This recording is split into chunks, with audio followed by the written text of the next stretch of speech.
The charter is a document of completion.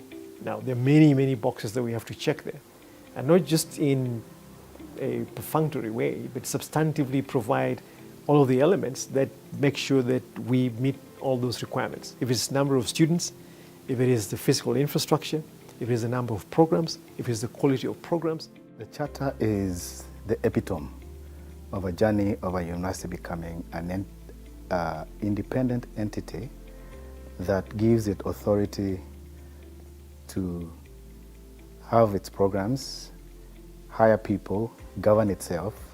It's one of those things that you do as the last process in becoming a university, because then it gives you now the autonomy to do the things that a university is charged with, to do research, to do teaching, to do service, to do innovation, without anyone questioning the quality or the authority of the institution. Having a charter grants us a full university status. We can sit at the table of institutions of higher learning in this country as equals and help to further propel the policy and practice in the East African region. What this means for me, for faculty, for students, is that we finally have an identity. What Charter does for us is it solidifies all the gains that we have been making, as faculty. So looking back, when the School of Nursing started, it started actually at the hospital on one of the floors. And then after some time, we moved to where this current building stands. And we had just a few buildings that looked like a bungalow of sorts. And that's where the School of Nursing was, that's where the library was, and the then regional office was also based. Coming to this building means we finally have a home. We start to feel a sense of ownership.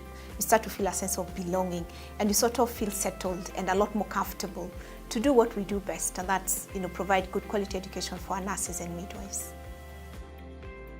With the establishment of the centre here in Nairobi, we're actually trying to achieve international standards in healthcare education. With the centre here, we will allow students and postgraduates to practice their skills to perfection. We don't want to harm our patients. We use mannequins, which are patient robots, and these can interact with carers. Students live with the consequences of their decisions, so they get praised for their good efforts and saving patients, and they learn from any mistakes that they might make, so they don't actually make these mistakes in practice. There should be no gap between theory and practice, and having that proximity of the hospital next door, it will make sure that that gap is closed. We were the first centre in East Africa to start an infectious disease fellowship program. And it's an intense 2-year fellowship in which we train our students who've already done 2 degrees, where they're only managing patients with infections. By infections, I mean everybody knows of COVID-19, but the other infections are HIV, malaria, TB, Ebola, dengue, so all the infections that can be transmitted from person to person or animal to person. And we actually train them so they're specialists in that. One of those areas of reporting that's very close to the heart of GSMC is health reporting. We couldn't have been doing this at a better time. What the COVID-19 pandemic has basically evidenced is the need for credible information, and that's factual, and that's told in a compelling manner, and that then gets people to act in the ways that they can then make informed decisions about their own health and the health of those people that are around them. Harnessing the skill sets and the knowledge from our medical colleagues is something that being in this particular environment affords us. So at the medical college, there are a number of things that we are looking to expand on in the coming years. We will be training innovators, we will be training people who are critical thinkers, we will be training people who are aware of their environment and the environment in which they operate. So by the time they graduate, there will be people who can fill the gaps that current medical practitioners might not be able to fill easily. There will be people who can fit in any environment that you send them into. The standards that we set at our medical college and in the hospital are such that they become a benchmark for other health facilities to aspire to. If we want to contribute in training, teaching, research for the community here in Kenya, it's important that we really team up with the most important partners in this country. So that means the governments, the national, county governments, but also with private partners, making a public-private partnership, also with NGOs, with the communities. So, I mean, that's the beauty. I really want to, at this point, really pay tribute to our donors. We are eternally indebted to them. And I think the students, the programs, the faculty, the staff who will be operating this building will forever be grateful for the generosity that they have bestowed upon us. It's a very long-standing relationship. We know each other well. It's true all over the world. It's a successful relationship.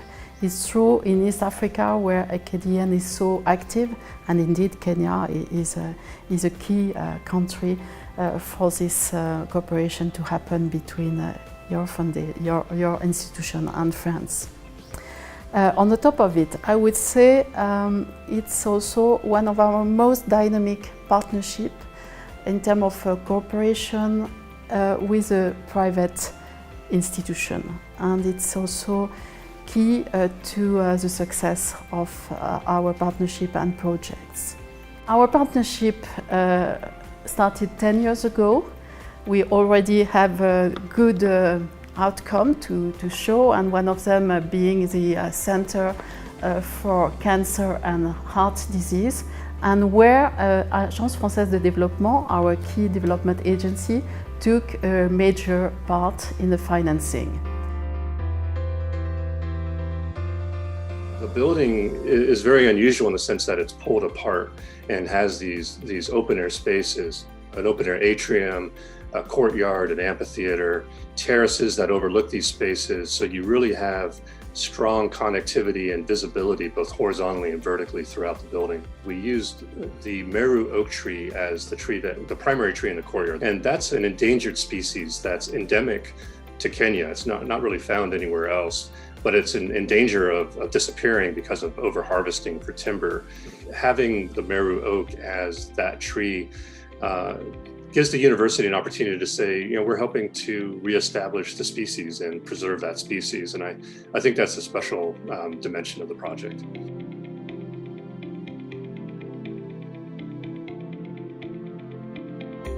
Oh, I'm very excited about the building. The architecture is great. There is light everywhere. It's really inviting everyone, not only to sit in your office and sit with your department or your group, but also to make connections. The student space where there are round chairs, it's a round space. All over Africa, decisions are made in round sittings. You go to Rwanda, Gashacha. You go to Botswana, there's Kotla. You go to South Africa, there's Indaba. You go to the Ameru, there's Njorincheke. Those are the very traditional ways in which everyone is being seen, can contribute, and their say is important in the final decision. When we teach students to make those kinds of decisions in those kinds of spaces, we create a cadre of learners that are willing to work with as diverse people as possible. My favorite space feature is the kiva. It's quiet, but it's not quiet because in the background you can hear some humanness to it. But also because if I have my earphones on and my laptop, I can actually sit there, concentrate and do my writing and do my reading and just feel that open, fresh air that just sort of encourages one to relax, but at the same time keep the brain active. There are many important features that, in my view, are just audacious architectural leaps. The courtyard, for instance, the circulation that it creates, and what it signals. It's a place of equality. We are all on the same page. The best professor and the rookie undergraduate nursing education or freshman medical educational student. When I walked into this place, I felt, wow, this is another opportunity for me to get another doctorate or to, pursue a postdoc degree or at the very least, another master's degree. There's just a certain energy you know, and a certain excitement that this place presents. And I can't wait, you know, to just see what that does for me and, you know, for my colleagues and, of course, for the student population.